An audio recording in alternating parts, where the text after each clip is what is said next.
নমস্কার, বাংলা বার্তা থেকে বলছি সন্ময় বন্দ্যোপাধ্যায়। আপনারা সবাই জানেন খসড়া তালিকা বেরোলো এবং সেই খসড়া তালিকা এসআইআর পর্ব স্পেশাল ইন্টেন্সিভ রিভিশনের পর যে খসড়া তালিকা বেরোলো তাতে 58,20,898 জনের নাম বাদ গেছে। এটা তো গেল অফিসিয়াল স্টেটমেন্ট, 58,20,098।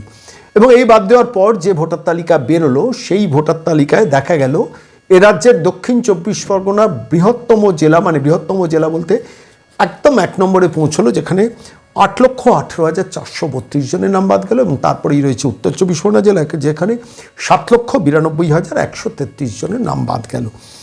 পরিষ্কারভাবে বলা দরকার যে এই পর্বে জাতীয় নির্বাচন কমিশন স্পেশাল শুট আউটের পর্যায়ে পৌঁছলো। তার কারণটা বলি যে স্পেশাল ইন্টেন্সিভ রিভিশন এই পশ্চিমবঙ্গে করা সারা ভারতবর্ষের মধ্যে যে 12টা রাজ্যে হচ্ছে সবথেকে কঠিনতম জায়গা ছিল, কারণ এই রাজ্যের রাজ্য সরকার, প্রশাসন, অ্যাডমিনিস্ট্রেশন, জেলা শাসক, পুলিশ সর্বত্রভাবে নানান পদ্ধতিতে স্পেশাল ইন্টেন্সিভ রিভিশন যাতে না হয় সাকসেসফুলি তার চেষ্টা করেছেন। অবশ্যই রাজনৈতিক নেতা বা শাসক দলে যারা ক্ষমতাসীন নেতা তারা চেষ্টা করেছেন।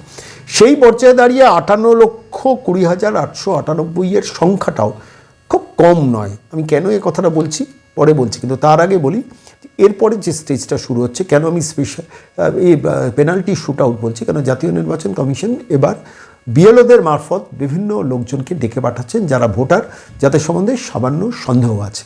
এবং এই সংখ্যাটা প্রায় 30 লক্ষ।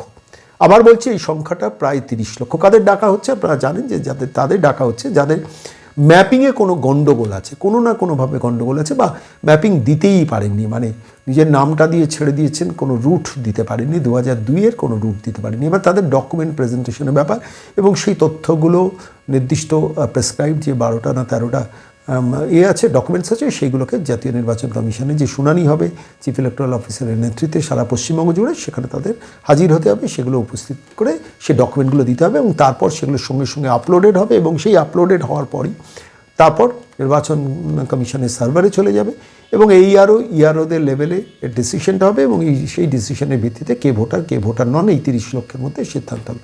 এটা তো গেল পেনাল্টি শুট আউটের ফার্স্ট ফেজ। সেকেন্ড ফেজটায় খুব ইন্টারেস্টিং একটা জায়গা রয়েছে, প্রোজেনি ম্যাপিং, অর্থাৎ যারা বাবা বা দাদুর নাম দিয়েছেন বা ঠাকুমা বা মার নাম দিয়েছেন, তাদের ক্ষেত্রে প্রোজেনি ম্যাপিং যেগুলো আপলোডেড হয়েছে, অর্থাৎ পারিবারিক রুটটা যেটা আপলোডেড হচ্ছে, সেই পারিবারিক রুটগুলো যেগুলো আপলোডেড হচ্ছে যেখানে সন্দেহ আছে তাদের ডেকে পাঠান। কিন্তু সেটা নির্বাচন কমিশন কিন্তু এখন ঘোষণা করলো না।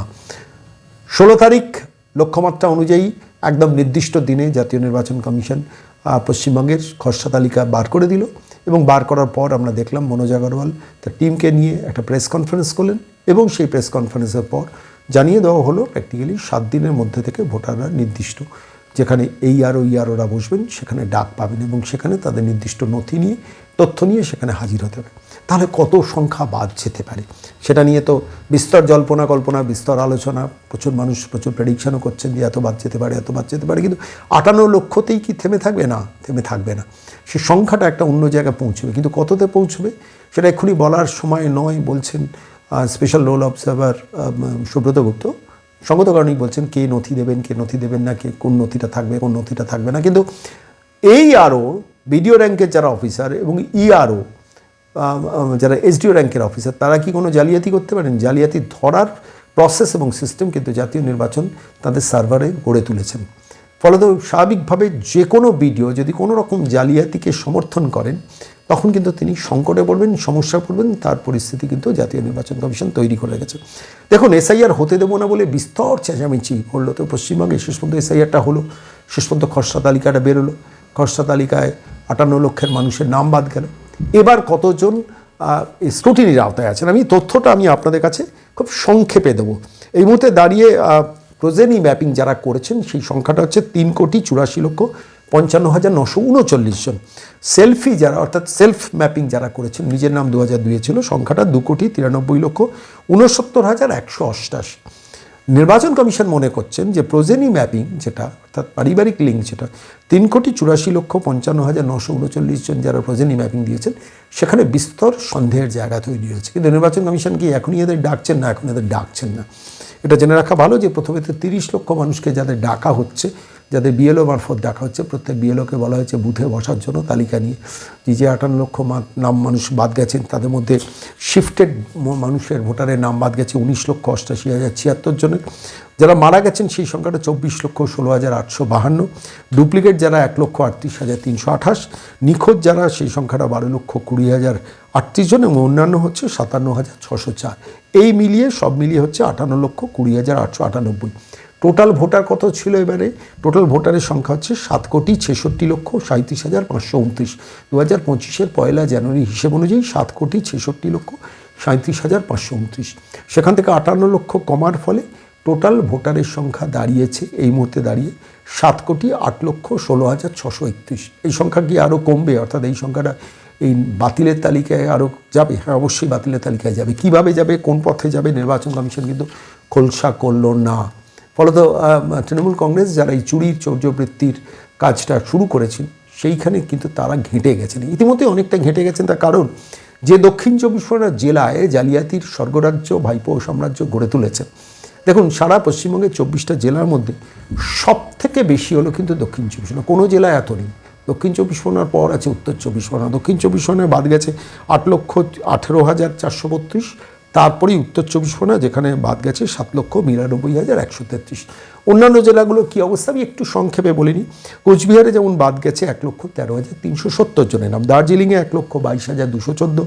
দক্ষিণ দিনাজপুরে 80,984। মুর্শিদাবাদে সংখ্যাটা 2,78,837। কলকাতা দক্ষিণে 2,16,150।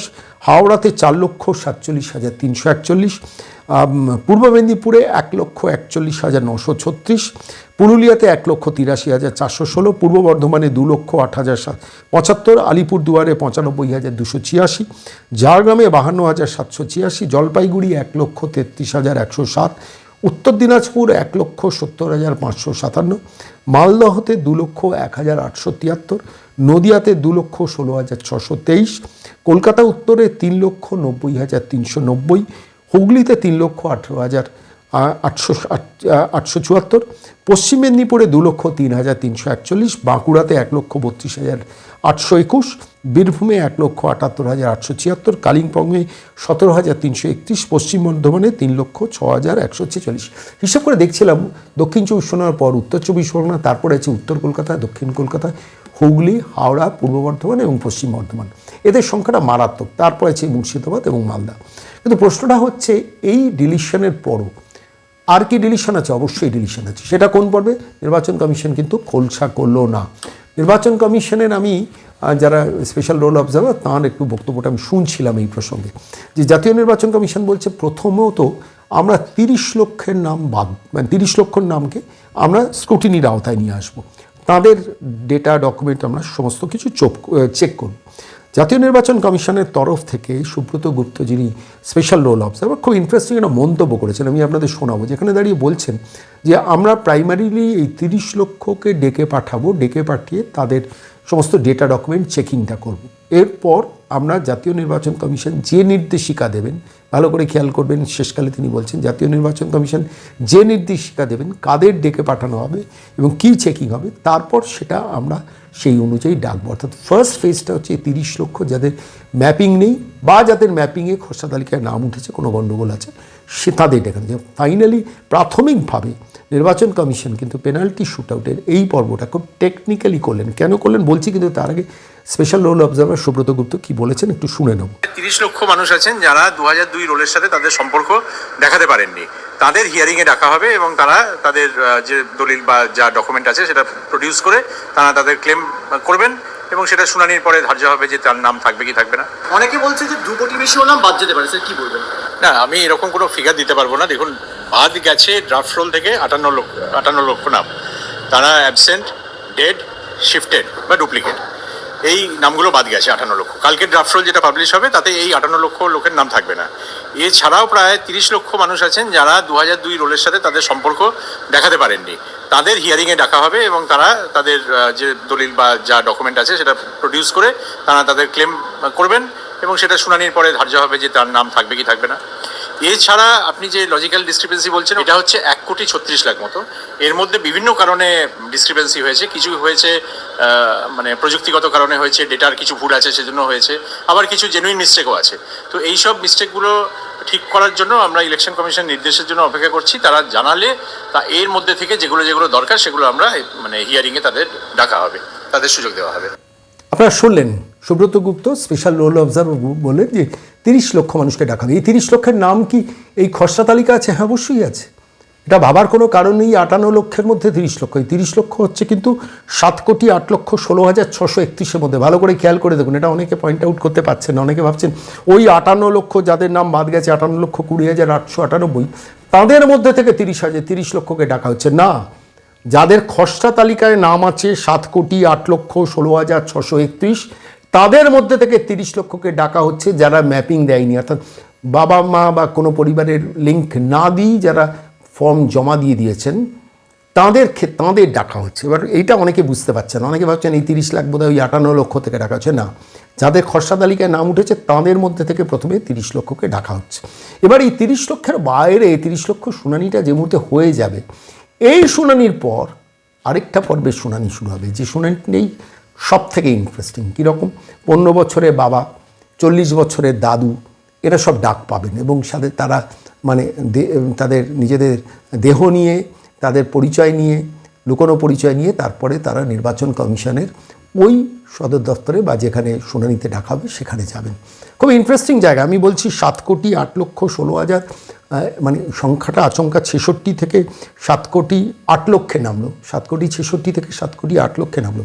এদের মধ্যে থেকে 30 লক্ষের স্ক্রিনিং হবে, মানে প্রায় 6,70,000-এর ওপরের পার্টটা স্ক্রিনিং হবে। এই স্ক্রিনিংয়ের মধ্যে আমি তর্কের খাতিরে ধরে নিলাম যে 25 লাখই উত্তীর্ণ হয়ে গেল, কিন্তু তাহলেও তো 5 লাখ সেখানে বাদ যাবে, যদি বাদ যায়। আমি জানি না, সংখ্যায় যেতে চাইছি না, কিন্তু এই 30 লক্ষ স্ক্রিনিংয়ের পর এইটাই কিন্তু সুব্রতবাবু কিন্তু বিহাইন্ড দ্য কার্পেট রাখলেন। বললেন না, তিনি হয়তো নাও জানতে পারেন। জাতীয় নির্বাচন কমিশন এবার ডিসিশন নেবে যে এবার ওই যাদের লজিক্যাল ডিসক্রিপেন্সির কথাটা, শব্দবন্ধটা ব্যবহার করলেন, যে লজিক্যাল ডিসক্রিপেন্সি আছেন, সেই সংখ্যাটা সুব্রতবাবু বললেন 1,37,00,000। 1,37,00,000, তার মানে ওইখানে এর আগে শোনা গিয়েছিল 1,67,00,000।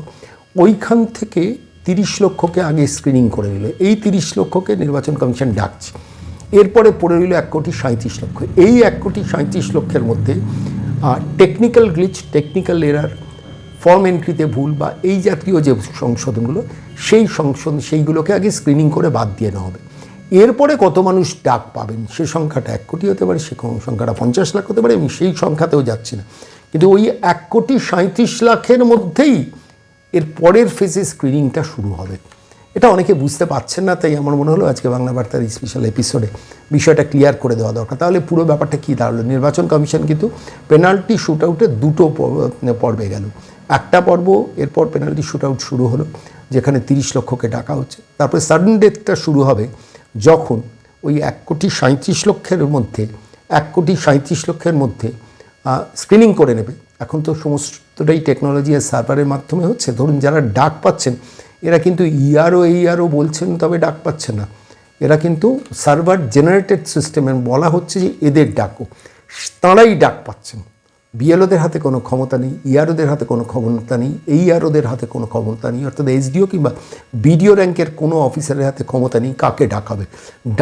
ডাকাটা হচ্ছে কিন্তু একদম টপ লেভেল জাতীয় নির্বাচন কমিশনের নিজস্ব টেকনোলজিক্যাল সিস্টেমের মধ্য দিয়ে, এবং সেই সার্ভার সিস্টেমেই বলছে এই 30 লক্ষকে ডাকা হবে। অর্থাৎ 1,67,00,000 থেকে এই 30 লক্ষকে ডাকা হলো। এরপর যে 1,37,00,000 পড়ে রইল, তাদের মধ্যে টেকনিক্যাল এরারে ফর্ম ফিল আপের জন্য বিএলওরা ফর্ম ফিল আপের ক্ষেত্রে যে ভুলগুলো করেছে তাদের স্ক্রিনিং করে তাদের এর আওতার বাইরে নিয়ে যাওয়া হবে। নিয়ে গিয়ে তারপর যারা পড়ে থাকবেন তাদের প্রত্যেককে কিন্তু নির্বাচন কমিশন ডাকবে, এবং শুধু ডাকবে নয়, তাদের নথি পরীক্ষা হবে। যে নথিটা তারা জমা দিয়েছেন, নির্বাচন কমিশন সবথেকে ক্রুশিয়াল জায়গাটা একদম লাস্ট ফেজের জন্য রেখে দিল।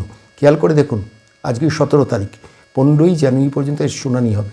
তারপরেও 7ই ফেব্রুয়ারি পর্যন্ত বিভিন্ন ফেজ থাকবে। তারপর 14ই ফেব্রুয়ারি ফাইনাল ভোটার লিস্টটা বেরোবে। আমি বলছি নির্বাচন কমিশন এবারে হোমওয়ার্কটা সাংঘাতিকভাবে করে নেমেছেন। তা নাহলে পশ্চিমবঙ্গের মতো এরকম চুরির সাম্রাজ্যে, যেখানে সকালে ঘুম থেকে উঠে চুরি দেখতে আমরা অভ্যস্ত, রাতে শুতে যাওয়ার আগে আমরা চুরি দেখতে অভ্যস্ত, যেখানে নবান্নের 14 তলার থেকে বসে চোরেদের প্রোটেকশন দেওয়ার কাজ করা হয়, চুরি চৌর্যবৃত্তি বাঁচানোর চেষ্টা হয়, যেখানে শিক্ষা দুর্নীতি থেকে শুরু করে ত্রাণের ত্রিপল পর্যন্ত লুট হয়, রেশনের চাল থেকে শুরু করে যেখানে চাকরি বিক্রি হয়, সেই রাজ্যে দাঁড়িয়ে, সেই সাম্রাজ্যে দাঁড়িয়ে গণেশ কুমার কিন্তু একটা অসামান্য অভাবনীয় কাজ করছেন। 100% পারফেকশনে পৌঁছানো যাবে না, কিন্তু নির্বাচন কমিশন কিন্তু স্টেপ বাই স্টেপ এগোচ্ছে। যে স্টেপগুলোতে কিন্তু ঘেঁটে যাচ্ছে প্র্যাকটিক্যালি আলটিমেটলি তৃণমূল কংগ্রেস। আমি আবারও বলছি, ঘেঁটে যাচ্ছে তৃণমূল কংগ্রেস। আপনারা বলতেই পারেন, সোনবাবু আপনি বলছেন ঘেঁটে যাচ্ছেন, ঝাড়ছে কোথায়? এ তো 1 কোটির ওপর নাম মানুষের বাদ যাওয়ার কথা ছিল, 58 লক্ষ হলো কী করে? ঠিকই 60 লক্ষর আশেপাশে নাম বাদ গেছে। এই 60 লক্ষ কি ফিরে আসতে পারবেন? চান্স 0.1%ও নেই। আমি বলছি এদের মধ্যে 2-4 জন, 10, 15, 20 জন হয়তো না আমি শিফট হইনি, আমি এখানে আছি বলতে পারেন, কিন্তু 58 লক্ষটা ফাইনাল। এবার এই খেলাটা হচ্ছে 58 লক্ষের পর থেকে এটা কতটা বাড়বে, এবং সেই খেলার মধ্যেই 1,67,00,000 রয়েছে। সেই 1,67,00,000 মধ্যে 30 লক্ষের ডাক পাওয়া এবার শুরু হচ্ছে, এবং আমার নিজের যা খবর সেটা হচ্ছে ডিসেম্বর মাসের মধ্যেই এই 30 লক্ষ স্ক্রিনিং কমপ্লিট করবে। হ্যাঁ, মনে রাখবেন, যেসব বিডিওরা নিজেদের অতি চালাক ভাবছেন, যেসব এই আর নিজেদের অত্যন্ত ইন্টেলিজেন্ট ভাবছেন, এই মুহূর্তে দাঁড়িয়ে টেকনোলজিক্যাল এবং সফটওয়্যার ডেভেলপমেন্টটা নির্বাচন কমিশন যে স্তরে বা যে পর্যায়ে নিয়ে গেছে, সেখানে কিন্তু কোনো ভিডিও সামান্য পর্যন্ত কারচুপি করলে, অনেক ভিডিওর সম্বন্ধে আমরা কিছু নির্দিষ্ট তথ্য পাচ্ছি। এসডিওদের সঙ্গে বিডিওদের গতকাল মিটিং হয়েছে, সেই মিটিংয়ে কী আলোচনা হয়েছে, তারপর বিডিওরা এসে ওসি ইলেকশনরা এসে বিএলও সুপারভাইজার বা বিএলও লেভেলে কী কথা বলেছেন, সেগুলো টুকরো টুকরো তথ্য আমাদের দপ্তরে এসছে, নির্বাচন কমিশনের কাছেও সেগুলো পৌঁছচ্ছে। ফলে এবার ভিডিও জালিয়াতি করলে সেই ভিডিওকে কীভাবে স্ক্রিনিং করা যায়, তার নতুন টেকনোলজি কিন্তু ইতিমধ্যে নির্বাচন কমিশনের দপ্তরে। কী সেটা বলছি না, তার কারণ সেটা বললে ভিডিওরা সতর্ক হয়ে থাকবে। শুধু ভিডিওরা চুরি করলে কিন্তু ধরা পড়বেন, এবং ওই বিহারের মতো জেলের মধ্যে যাবেন। বিহারের যারা জেলের মধ্যে গেছেন এখনও কিন্তু জামিন পাননি, চাকরিটাও খুইয়েছেন।